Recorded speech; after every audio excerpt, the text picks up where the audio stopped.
जो भारत रत्न के प्रत्याशी थे बकौल केजरीवाल साहब, तो उन्होंने मनीष सिसोदिया जी के लिए कहा था ना कि भारत रत्न उन्हें मिलना चाहिए, राजनीति नहीं राष्ट्रनीति होनी चाहिए।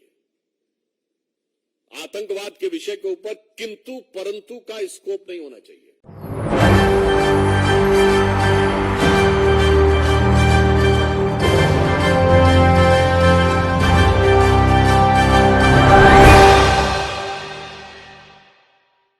तो उन्होंने मनीष सिसोदिया जी के लिए कहा था ना कि भारत रत्न उन्हें मिलना चाहिए। तो भारत रत्न के प्रत्याशी पूर्व मुख्यमंत्री, पूर्व उप मुख्यमंत्री श्री मनीष सिसोदिया जी, जो वर्तमान मुख्यमंत्री केजरीवाल जी की तरफ से भारत रत्न के प्रत्याशी थे, अब उनकी पार्टी के लाल और जवाहरात जितने भी हैं वो अभी फिलहाल हवालात में हैं। और पिछली सर्दी से इस सर्दी का मौसम आ गया, इस दरमियान 6 बार उनकी बेल एप्लीकेशन रिजेक्ट हुई है। 6 बार जमानत की अर्जी रिजेक्ट हुई। और इस बार जो सर्वोच्च न्यायालय ने अपना ऑब्जर्वेशन दिया है, जो प्रेक्षण दिया है, वो एक मामले में और भी गंभीर है। कारण केजरीवाल जी पूरी नाटकीयता के साथ यह बात बार बार बोलते थे कि पैसा कहां है, पैसा कितना है।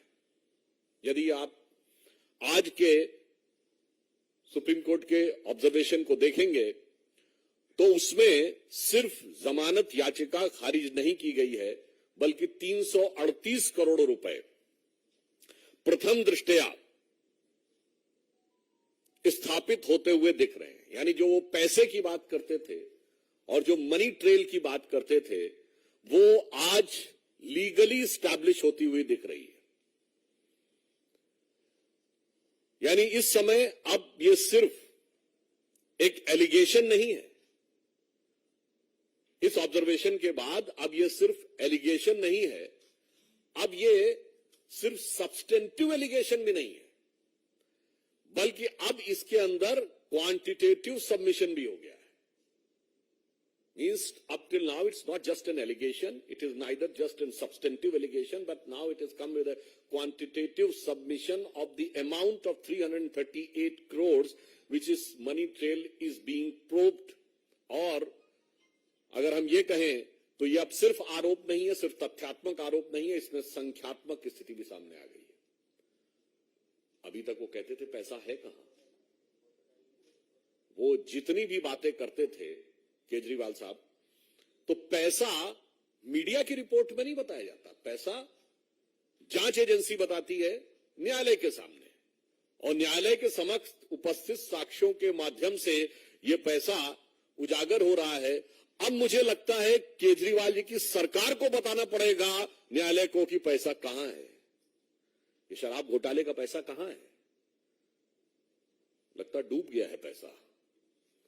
वैसे शराब में बहुतों का पैसा डूबता है, उन्होंने दिल्ली की आम जनता की कमाई का पैसा भी डुबोया है।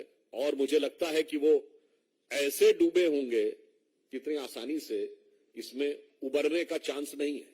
जो कहा गया ना कि शराब के लिए कि हजारों घर हैं डूबे बोतलों के बंद पानी में, जो इसमें डूबे वो न उबरे जिंदगानी में। तो I am having serious doubts कि whether they will be able to overcome out of this case of corruption.